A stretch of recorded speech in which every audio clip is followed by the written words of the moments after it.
Hello and welcome to the Trekwright channel. Today we're going to be looking at the Foley class Longscout. And if any of you, like me, are a big fan of fan ships online, especially YouTube, you'll know exactly who this is named after. Granted, he did have a dreadnought before, but today he's got to settle for a Longscout, which is roughly a runabout-sized craft designed to go along with the Ontario class expedition carrier. And there's a runabout. The purpose of the Longscout is long-range exploration. The idea being that instead of sending one cruiser to go, let's go examine this system, now let's go examine another system, now let's go examine an asteroid belt, why not send a carrier that can go while it is examining one system, researching, mapping, whatever one system, it can launch several of these Longscouts with crews to go off on a 1 month or 2 month mission, and using a coaxial warp drive they can jump far away and you get a lot more exploration done at once. And I wanted to create my own, of course, because it's more fun, also because I don't really care for the Runabout, even though it's a great ship. I mean, I kind of like it, but I don't like that, when you're flying it you have no peripheral vision. You're gonna be flying in instruments and with monitors anyways. I don't like that I can't figure out where the heck the door is. I don't recall ever seeing anybody get out of one of these, but I'm sure there's got to be a door somewhere. I just can't seem to find it. And I don't like landing on the engines. That's obviously an inexpensive way to build a set for the people who make real Star Trek, but landing on the engines just doesn't seem plausible. I'm sure the engineers who have to fix the ships would really love it if they didn't have to lift up the entire ship to get to the underside of the engine. So I started on the Longscout, and you have a ship here it's shown here with its landing gear down, which of course is rather interesting because the landing gear's not tall enough. Well, that's because when this ship goes to land, it rotates it. Yeah, I got to be careful where I move the mouse. It rotates its engines up and out of the way, and then it lands, and it has a hatch in the back you can get up in and out of. And it has another way to get in and out up front. There's a collapsible ladder here and a door that goes up into the cockpit.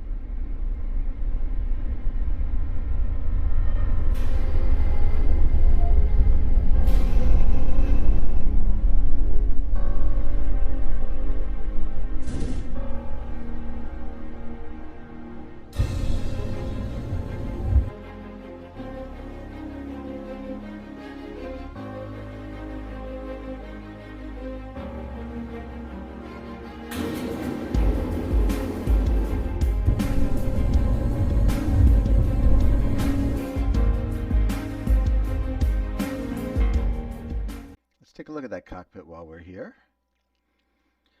So you can see there's 2 seats. This is half the cockpit, so there'd be 4. And when you come up here in the aft entryway, you walk right underneath the engines. You can go upstairs into the crew quarters, or if you could see it over there, downstairs into the laboratory area.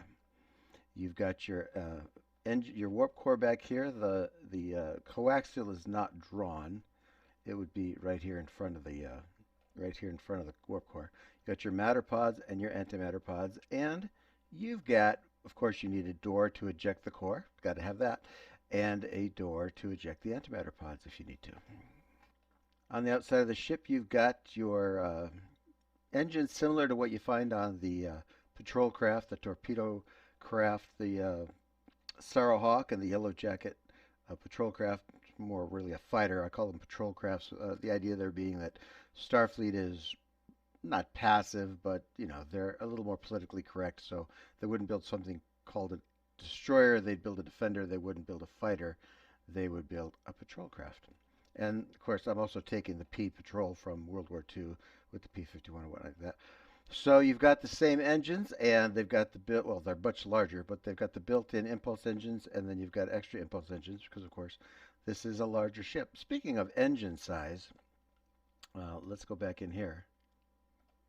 You'll notice that this warp core is a lot smaller than what you would see on the Danube-class Runabout. That means that this ship has a lot. It can be just as fast, but it puts a strain on the ship to go just as fast in warp drive. It's meant for lower warp speeds. We're still talking warp 8, but lower warp speeds for cruising speeds. And the reason for that is because its primary mode of travel is its coaxial jump. You've got reaction control thrusters. You've got your shield generator sticking out, oops, right here and right here. You've got phasers, light phasers, and you've got, let's change our mode of looking here. Now we can see through things. You've got a torpedo tube. And if I unhighlight, you could see there's actually 8 torpedoes, and this could, the loadout could be interchanged torpedoes and probes because, of course, it's a scientific ship.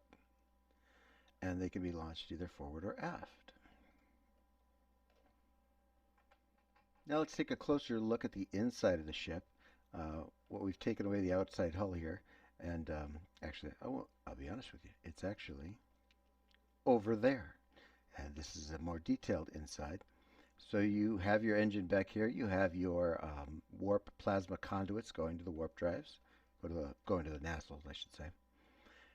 You can come up the back door here, up into the ship, and immediately on the starboard side of the ship, you have the hollow pod. Not quite a full hollow room, but a hollow pod, something that on a long 4 to 6 week mission, the crew can use to go in 1 or 2 at a time and do bicycling or jogging or rowing or downhill skiing or all kinds of athletic things to keep them from going stir crazy and keep them in shape while on the Longscout. The other side of the other side is not detailed. It's basically just an engineering room. And back here you have hatches to get into the warp drive for maintenance. Then you have stairs here to climb up to the crew deck. Let me actually, might be a little slower, but let me put the fine detail on because it just looks a little bit better. There we go. Well, arguably a little bit better. Let me trying to find something I can grab that's separate. Here we go. Okay, so you have your bunks. You have dual bunk here, here, here, and here. Those could become triple bunks if necessary. And a commander's quarters here.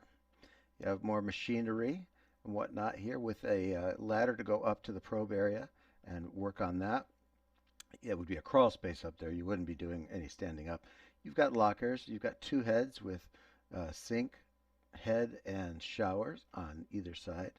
Except for the poor suckers who get stuck in this room, the beds do line up with the windows on either side of the ship. Then you've got your meeting room / mess hall up here with your replicator in the corner. And from there, sorry, let me try to keep as much of this in frame as I can. You go through this door and downstairs to the cockpit. So what you've got here is a split floor plan. The aft deck and the forward deck are on one level, and the 2 middle decks are either half a deck up or half a deck down, as opposed to the Runabout, which has only 1 deck all the way through. Now here you can see the 4 multi-purpose stations settable to anything. You probably have 1 or 2 pilots, an engineer, and a scientific station in common use. And right behind them is the stairs down to the laboratory deck. Looking at the laboratory deck, you have you come down these stairs. It's walled off. There's room for lots of machinery underneath the cockpit, or bridge deck, I guess you want to call it. And you just remove the wall panel to get to those. Plenty of lockers here. You've got a small laboratory station here. And then you've got an isolation lab, because, of course, you have to have an isolation lab. I mean, it's science fiction, and you're inevitably going to bring in something that will endanger the entire crew, so you'll have to isolate it in here. And this isolation lab has something that probably, if this were used on a TV show, the writers would hate, and that's an evacuation hatch. So if things go bad in here, you could just blow everything right out the hatch. And of course, that would make writing difficult because, you need to make the show last an hour. Going further back in the ship, you have your transporter, which is right next to the docking collar, and this is actually to scale and pretty well detailed, the Star Trek the Motion Picture docking collar. And I put this in because I thought it's an exploration ship. You should have a way to dock and get off this ship and onto another ship without landing on the second ship. So this docking collar affords that, with some tanks in the back to represent the machinery for pumping air in and out of the airlock. Then you have the medical bay over here, which sits below and slightly in front of the aforementioned hollow pod. So the same machinery that is used to run the hollow pod can be used to run your emergency medical hologram. And then finally, you have stairs here that go back up to that mid desk. Oh, I did forget something. There's this side. There is a hatch to go back into the area underneath the rear deck, where of course you're going to have a lot more machinery. I wonder if I should just put one of those up here. Comment if you think I should put one of those hatches right here to get into the front area.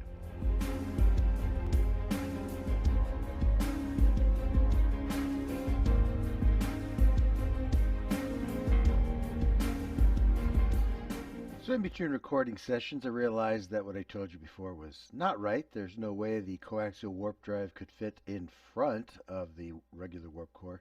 So I went ahead and drew that in and separated the matter pods a little bit. And as you can see, it fits right down there. And now that concludes the interior design. There's a little bit more to look at on the outside. Let's bring up the rear ramp real quick.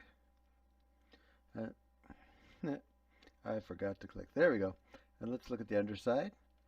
Here you have even more detail on that docking collar. And then you have some sensor domes, as per the original series sensor domes. And I believe these are supposed to be pretty much, to borrow the phrase from Star Wars, repulsor field generators, or the anti-gravity that helps this thing get off the ground when there is gravity.